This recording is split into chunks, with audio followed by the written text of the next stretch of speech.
Dito sa Quezon City, ang mga punong ito, sa pangalan na lang ng kalye, karaniwang makikita.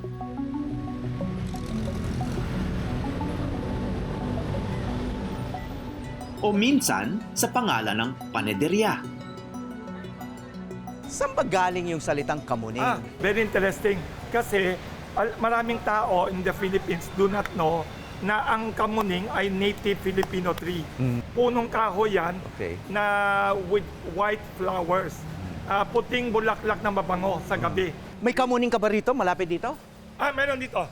Dito. Oh, yeah. May Can you pandak show? kami. Can you show us? Yes, meron. Sorry. Oh. Dito kami, may pandak kami. Pandak. Okay. Basta. Meron palang pandak. Meron pandak dwarf, hindi lumalaki.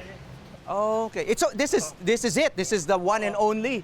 Dito. Yes. Yes. Tapos ito, Nara tree ito. Oh, at least it's also native. Oo, It's a national native. tree. That's a good Tapos, tree. noon dito sa tapat, may Nara tree, pinatay ng may-ari. Oh my God, ang laki na. Twin yan, twin yan. Twin. Pinatay? Pinatay. Bakit? Kasi pinarent sa isang grill restaurant something.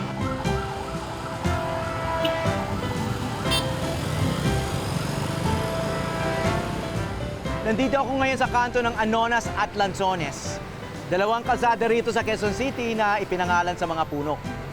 Makikita natin dito sa mapa na maraming kalsada rin dito na ipinangalan sa puno katulad ng Marang, Naranghita, Paho, Aranga, Anubing, Apitong, Amugis, Akle, Almasiga, Nara, etc.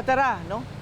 Ang karamihan nito ay native sa Pilipinas at may mga endemic trees pa. Pero ang karamihan na to bihira nang makita, hindi lang sa Quezon City, pero sa buong Pilipinas.